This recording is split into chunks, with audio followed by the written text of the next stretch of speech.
Hai semua, Assalamualaikum. Video kali ini aku akan bikin stok frozen untuk menu sahur dan berbuka puasa. Berhubung sebentar lagi kita akan memasuki bulan suci Ramadan, jadi kali ini aku akan berbagi tips dan trik supaya bahan makanan ini bisa awet. Jadi ketika kita mau sahur nanti nggak repot-repot lagi ya menyiapkan dari awal. Bagi yang mau tahu bagaimana cara aku mempersiapkannya, simak terus ya videonya sampai selesai. Nah, di sini aku udah siapkan sayap ayam ini sekitar setengah kilogram. Lalu ada bagian paha, tapi ini tidak paha semua ya, jadi ada paha atas. Untuk beratnya kurang lebih sama ya, setengah kilogram. Lalu di sini ada dada ayam filet, udah aku marinasi ini untuk bikin ayam katsu. Untuk resep ayam katsunya nanti ada ya di kolom deskripsi, aku udah pernah bikin. Dan aku juga udah siapkan usus ayam, untuk usus ayamnya ini aku beli 1 kilogram. Lalu ada cumi basah, untuk cumi basahnya ini udah aku cuci bersih ya, lalu udah aku beri perasan jeruk seperti ini. Selain cumi basah, aku juga lakukan hal yang sama untuk udangnya ya. Ini udah aku cuci bersih dan udah aku hilangkan kotorannya dan diberi perasan jeruk nipis seperti ini. Lalu ada ikan lele, untuk ikan lelenya ini aku juga beli setengah kilogram.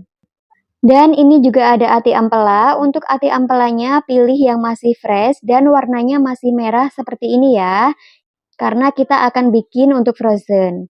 Selanjutnya ini ada tulang ayam, kulit, dan juga sedikit daging ayam, sisa dari katsu.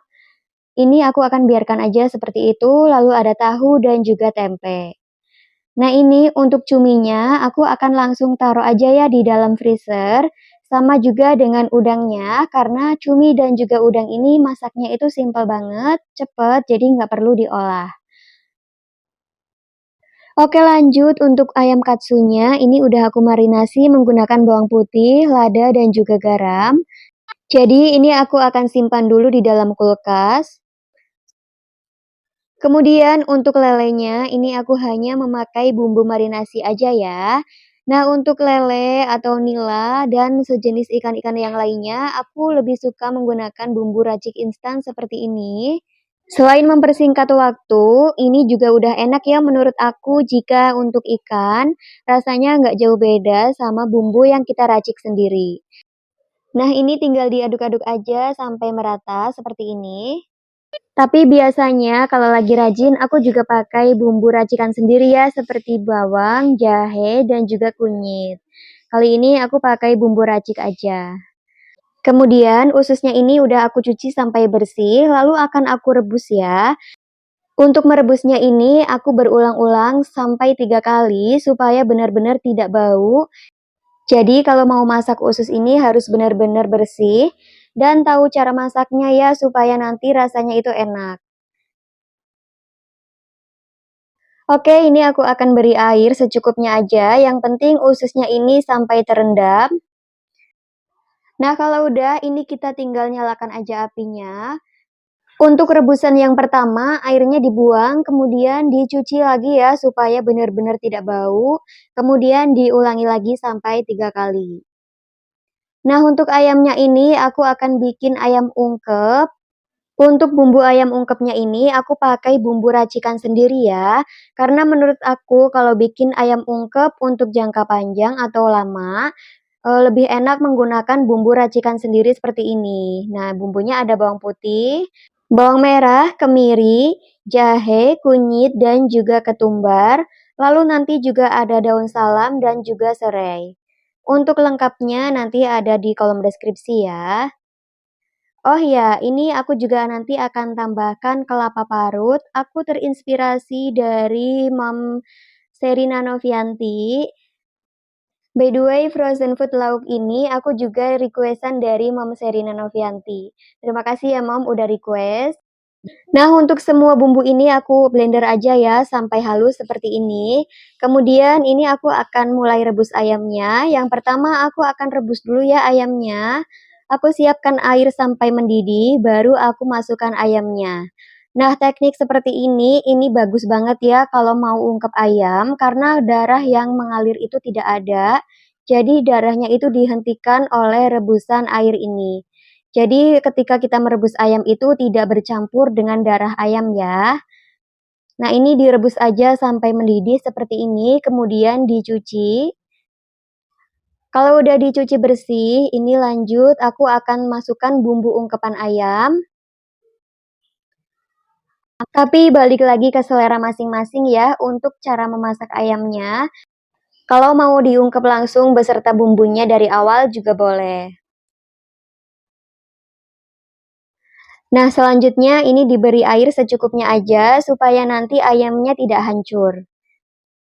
Selain menggunakan bumbu racikan sendiri, aku juga akan memberikan bumbu racik instan ya. Jadi aku pakai dua-duanya. Untuk pemberian garamnya itu disesuaikan aja sama selera lidah masing-masing. Nah, ini aku aduk dulu ya supaya tercampur rata.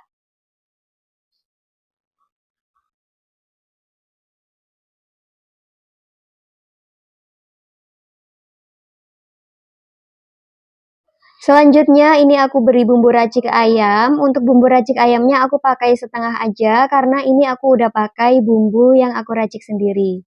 Kemudian aku tambahkan 2 lembar daun salam dan juga 2 batang serai. Kemudian ini aku akan langsung aja masukkan kelapa parutnya. Untuk kelapa parutnya aku beli yang masih muda gitu, masih setengah tua ya. Supaya nanti rasanya itu enak, gurih, jadi jangan yang terlalu tua. Oke, ini tinggal diaduk-aduk aja sampai ayamnya mateng dan bumbunya meresap. Sambil nunggu ayamnya mateng, kita balik lagi ke ususnya. Nah, ini untuk rebusan yang terakhir aku beri daun salam dan juga 1 batang serai ya. Kemudian ini aku akan rebus lagi sampai mendidih kurang lebih sekitar 7 menit. Kalau ususnya udah direbus seperti ini, jadi kita mau masak apa aja itu udah tinggal masak ya. Misalnya mau dimasak cabai hijau atau mau digoreng pakai tepung itu juga bisa. Nah, ini untuk ayamnya udah mateng, kemudian ini aku akan pisahkan dulu ayam dan juga serundengnya. Untuk bagian sayap dan juga pahanya ini aku taruh terpisah, jadi aku taruh di dalam 2 wadah seperti ini ya. Jadi nanti enak kalau misalkan mau goreng paha atau sayap dulu, kita tinggal keluarkan satu wadah aja. Ini aku pisahkan serundeng dan juga ayamnya karena nanti serundengnya ini akan aku masak kembali sampai airnya benar-benar habis ya, supaya nanti serundengnya itu enak, gurih, dan juga bumbunya itu makin meresap.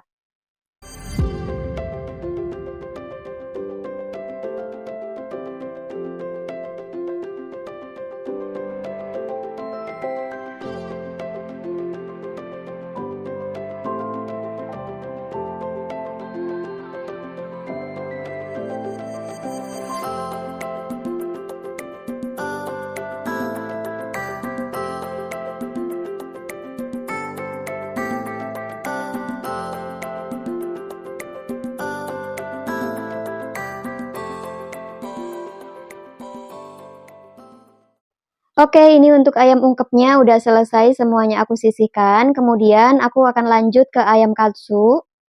Untuk ayam katsunya ini udah selesai aku bikin ya, tapi nggak aku record.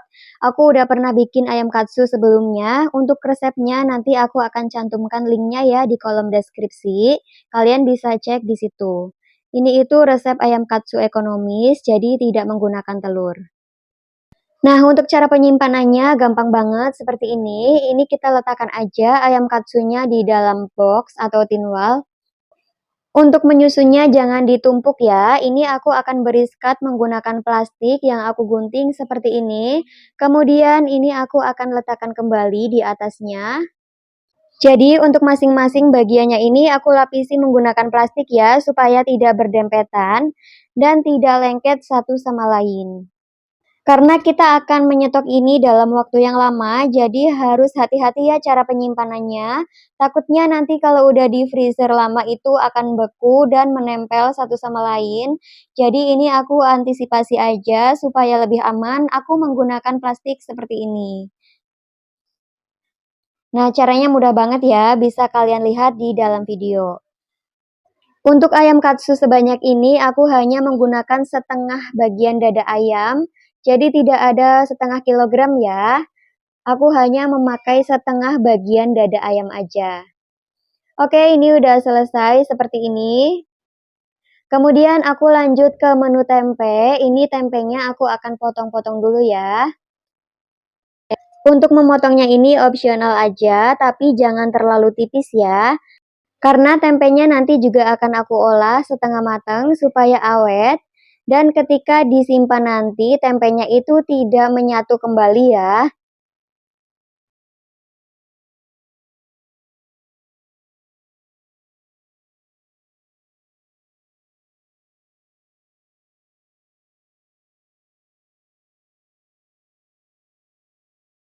Oke, kalau udah dipotong-potong semuanya, selanjutnya aku akan siapkan air di dalam panci seperti ini. Kemudian ini aku akan beri bumbu marinasi secukupnya aja. Kalau udah mendidih, kemudian masukkan tempenya. Nah, cara menyimpan tempe dengan cara dimasak dulu seperti ini, nanti bakalan awet ya tempenya. Jadi ketika disimpan nanti, tempenya itu tidak menyatu kembali. Ini alasannya kenapa tempenya jangan terlalu tipis karena takutnya hancur ya kalau diaduk-aduk seperti ini. Oke, ini kita tinggal rebus aja selama 5 menit ya. Untuk menyimpan tempe dengan cara direbus dulu seperti ini, menurut aku itu jauh lebih awet dan rasanya juga enak ya, lebih gurih karena bumbunya itu meresap sampai ke dalam.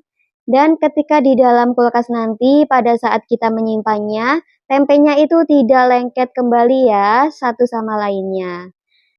Selain rasanya yang enak, gurih dari segi warnanya ketika digoreng nanti juga cantik ya, jadi nggak hitam. Nah ini udah mateng, selanjutnya aku akan sisihkan dulu, ini aku akan tiriskan dulu ya untuk tempenya.